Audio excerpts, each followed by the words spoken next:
मान तालुक्यातील म्हसवड येथे गेल्या अनेक वर्षापासून वास्तव्यास असलेल्या वडार समाजाच्या कुटुंबावरील कारवाईविरोधात मी वडार महाराष्ट्राचा या संघटनेने तीव्र संताप व्यक्त केलेला आहे।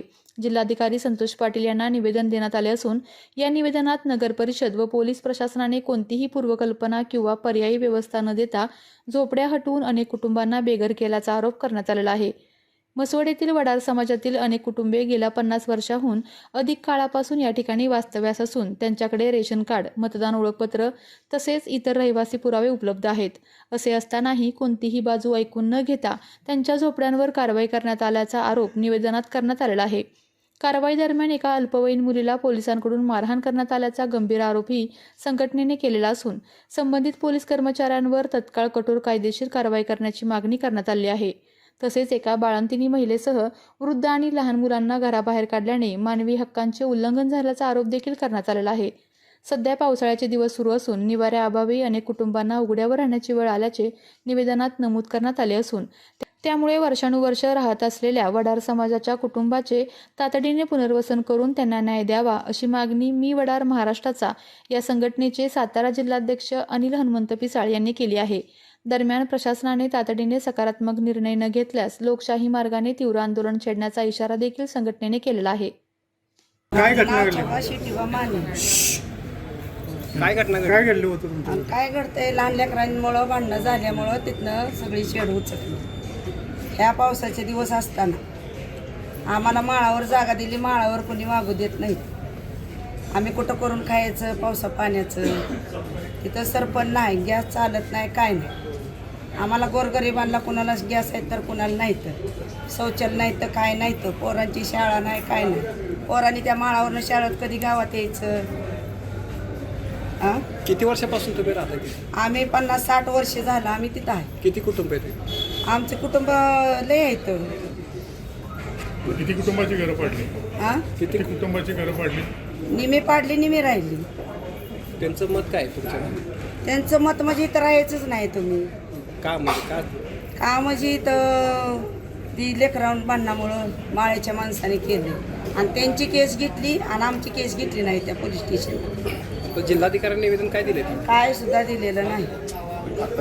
आता दिलंय की आता आम्हाला कुठंतरी घरकुल पाहिजे, जागा द्यावं, घरकुल द्यावं, पाण्याची सोय करावं, लेकरांची शाळेची सोय करावं, हे असं आमचं मत आहे। ठीक आहे, बोल. तुझं नाव सांग. सुनील बसले. मी का नाही घरात नाही तिथे बाहेर, मला मॅडमनी का नाही हाणलं, मग माझी बहीण पण होती बाळातीन बाई घरात, मग का नाही दीदीला पण बाहेर काढून टाकलं, गॅसच्या पाईपातीन वरून टाकत होत्या बाहेर आणि मला पण हाणलं काठीनं आणि परत ना मला पण ढकलून दिलं बाहेर। कोणी ढकलून दिलं? पोलीस ना मॅडमना। मी वडार महाराष्ट्राचा आमच्या संस्थेचे संस्थापक अध्यक्ष आदरणीय विजयकुमार चौगुले साहेब, मी अनिल उर्फ राजू पिसाळ, जिल्हाध्यक्ष सातारा मी वडार महाराष्ट्राचा। मागील आठवड्यामध्ये म्हसवडमध्ये आमचा काही गेली 50 ते 60 वर्षापासून आमचा वडार समाज मोठ्या संख्येने राहतो।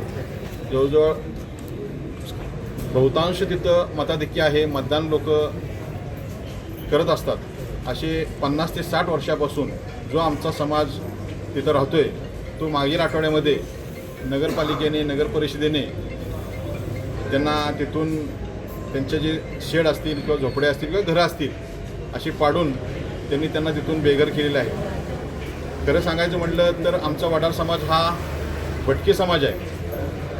या भटके समाज असल्यामुळं आमचं खरं तर एका ठिकाणी कुठं असं कामाची ठिकाणं अशी आमची वेगवेगळे असतात, पण राहायला आम्ही कुठंतरी एका ठिकाणी असतो। अशी 50 ते 60 वर्षापासून आम्ही त्या म्हसवडला आमचा समाज वास्तव्य करत होता।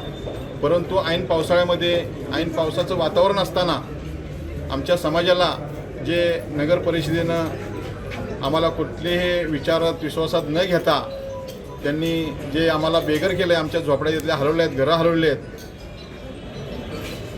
खूप मोठी गंभीर गोष्ट आहे। आणि झोपड्या काढत असताना अत्यंत गंभीर स्वरूपाने म्हणजे जे कृत्य आपण कधी बघितलं नसेल त्या पद्धतीनं तिथल्या लोकांना आमच्या आमच्या समाजातील लोकांना बाहेर काढलेला आहे. एक लहान मुलगी 5वी-6वीला जी शिकत होती ती मुलगी बाहेर निघत होती, तरीसुद्धा पोलीस प्रशासनानं त्यांच्यावर लाठीमार करून त्या लहान मुलीला मारहाण केली. मारहाण केल्यामुळे तिला दुखापत झाली. गेली ती 4 ते 5 दिवस झाले आजारी आहे. दवाखाना चालू आहे तिला. एक महिन्याची बाळंतीण आमची महिला, आमची भगिनी, बाळंतीण भगिनी असताना सुद्धा हाताला धरून बाहेर काढलेलं आहे. गॅस कनेक्शन असेल किंवा गॅस शेगडी असेल ते हाताने बाहेर फेकून दिलेलं आहे. अशा प्रकारचं कृत्य त्या नगरपालिका प्रशासन आणि पोलीस प्रशासनाने केलेलं आहे. हे अत्यंत चिंतादायक गोष्ट आहे आणि क्रूरतेला हे काळीमा फासणारी गोष्ट आहे. त्यामुळं असं कृत्य त्यांनी केलं आहे. आम्ही आता आमची संघटना, आमचे संस्थापक अध्यक्ष आदरणीय विजयकुमार चौगुले साहेब यांना आम्ही त्याच दिवशी ज्यावेळेला आम्ही तिथं पाहणी करायला गेलो होतो त्या दिवशी आम्ही सगळी माहिती आमच्या संस्थापक अध्यक्ष विजयकुमार चौगुले साहेब यांना दिलेलं आहे आणि आम्ही आज कलेक्टर साहेबांनाही निवेदन दिलेलं आहे आणि आम्ही आमच्या न्यायाची मागणी केलेली आहे. आणि जी मुलीला आणि त्या बाळंतीणबाला आमच्या महिला भगिनींना जे आज ज्या क्रूरतेने बाहेर काढलेलं आहे, ज्या पद्धतीने बाहेर काढलं आहे, त्याच्यावर आम्ही तर न्याय मागणारच. आम्ही ते आंदोलन हे करणारच आहे. परंतु आत्ता जे आमच्या समाज बांधवांची जी घरं आहेत त्यांना ज्यांना बेघर केलेलं आहे त्यांना आता कुठेही राहण्याचं कुठेही म्हणजे सोयी नाहीत, असेच माळरानावर राहिले आहेत. त्या माळरानावर राहत असताना सुद्धा तेथील शेजारील जे जागेचे मालक आहेत ते सुद्धा त्यांना काहीतरी तिथं राहून देत नाहीत. त्यांना ही जागा तुमची नाही, ह्या जागेने यायचं नाही, इथलं पाणी भरायचं नाही. अशा परिस्थितीमध्ये आमचा हा वडार समाज कुठं राहणार हा मोठा प्रश्न आहे. नगरपालिकेने जी कारवाई केली ते ठीक आहे, पण ही कारवाई करत असताना आज राहण्याचा अधिकार जो भारतीय नागरिक आहे त्या सगळ्या भारतीय नागरिकाला आज देशामध्ये राहण्याचा अधिकार आहे. म्हणजे आमचा तुम्ही आज राहण्याचा अधिकारच हिरावून घेतलेला आहे. तर आज आमच्या या बांधवांनी, या महिला भगिनी, ह्या वृद्ध महिलांनी आज कुठं राहायचं? जर उद्या काय आज ह्या सद्य परिस्थितीमध्ये काय जर त्यांना कुठं दागाफटका झाला तर ह्याला जबाबदार कोण राहणार? म्हणजे म्हसवडची नगर परिषद जबाबदार राहणार का हे त्यांनी आम्हाला कुठेतरी सांगावं. असं असताना त्यांनी आमच्या समाजाला आज बेघर केलेलं आहे. तर ऐन पावसाळ्यात आज भिजत लोक तिथं त्या माळावर राहत आहेत. त्यांना कुठं स्वच्छाला जाऊन देत नाहीत, कुठं पाणी भरून देत नाहीत. म्हणजे काय प्रकार चाललाय हा नेमका? आम्ही ह्याच्यावर आता कलेक्टर साहेबांना आम्ही निवेदन दिलेलं आहे. आम्ही SP साहेबांना सुद्धा तर निवेदन दिलं आहे. ज्या आमच्या महिला भगिनीवर जे त्यांनी अन्यायकारक वागणूक आम्हाला दिलेली आहे त्याबद्दल सुद्धा आम्ही SP साहेबांना सुद्धा निवेदन देणार आहे. तिथेही त्यांची तक्रार करणार आहे. परंतु आमची कलेक्टर साहेबांना एकच विनंती आहे की जिथून त्यांना आज घरातून बेघर केलेलं आहे त्याच ठिकाणी त्यांचं परत पुनर्वसन करावं ही आमची सगळ्यात महत्त्वाची मागणी आहे आणि आमची एक नम्रतेची विनंती आहे. एवढंच मी सांगू होतो. आता जे आमच्या मुलीला ह्या समाजाची अवस्था अतिशय वाईट आहे. तशा भटक्यांमध्ये अनेक जातींची अवस्था वाईट आहे. पण आज संविधानानं दिलेल्या अधिकारानुसार भटक्यांना मिळणारा न्याय कधी मिळणार? आज एवढी वर्ष झाली आपण संविधानानुसार सांगितलं की आपल्याला जागायचा अधिकार आहे, आपल्याला राहायचा अधिकार आहे, काम करण्याचा अधिकार आहे. हा जो भटका समाज आहे हा भटकंती करत अजूनही उदरनिर्वाह करतो. एका जागी यांचं काम नाही आहे. कुठं कोकणात जाऊन काम करतो, कुठं मुंबईला जाऊन काम करतो, कुठं बाहेर जाऊन काम करतो. पण त्याच्या राहण्याची एक ठिकाणं आहेत. ज्या गावामध्ये ते वास्तव्यास आहेत तिथं ते लहान मुलं, म्हातारी माणसं त्या गावात राहतात आणि तरुण माणसंही कामासाठी बाहेर जातात. आता अशा कंडिशनमध्ये गावकुसाच्या बाहेर सरकारी जागेत जर आम्ही जर राहत असलो तरीसुद्धा गावाला काय अडचण आहे आम्हाला आमची? म्हणजे आम्ही स्वातंत्र्य काळानंतर, संविधानानंतर, त्या संविधानिक अधिकारानंतर सुद्धा आम्ही गावात राहू शकत नाही. अशी अवस्था काय? तुमची काय वैयक्तिक भांडणं आहेत का? आता वैयक्तिक भांडणं जर मी म्हटलं, जर भांडणं झालीत, समजा मुलांची भांडणं झालीत, मुलांच्या भांडणामधनं घरं काढायचा काय संबंध येतो? बरं, घरं जर तुम्हाला काढायचे ते 50-60 वर्ष तिथंच राहतात, त्यांना नोटीस नाही आहे कुठली, तुम्ही पोलीस प्रोटेक्शनमध्ये कसं काढू शकता? एक मुलगी आहे इथं, लहान मुलगी, हिला पोलिसांनी मारहाण केली, एक महिला पोलीस हिला मारहाण करतो, एक बाळंतपण झालेली बाई आहे, 1 महिन्याची बाळंतपण आहे, तिला बाहेर काढता तुम्ही. नक्की कुठल्या दिशेने चाललोय आपण?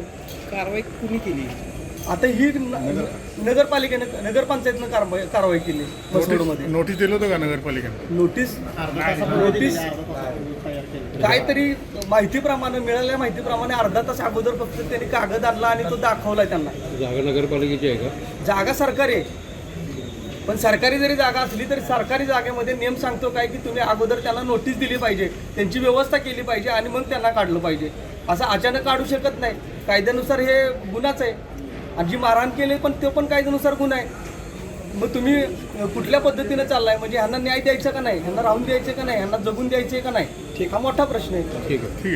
आपल्या तालुक्यातील जिल्ह्यातील बातम्या सर्वप्रथम पाहण्यासाठी आजच सातारा न्यूजला यूट्यूब चॅनलवर सबस्क्राईब करा, लाईक करा, शेअर करा आणि बेल आयकॉन प्रेस करायला विसरू नका.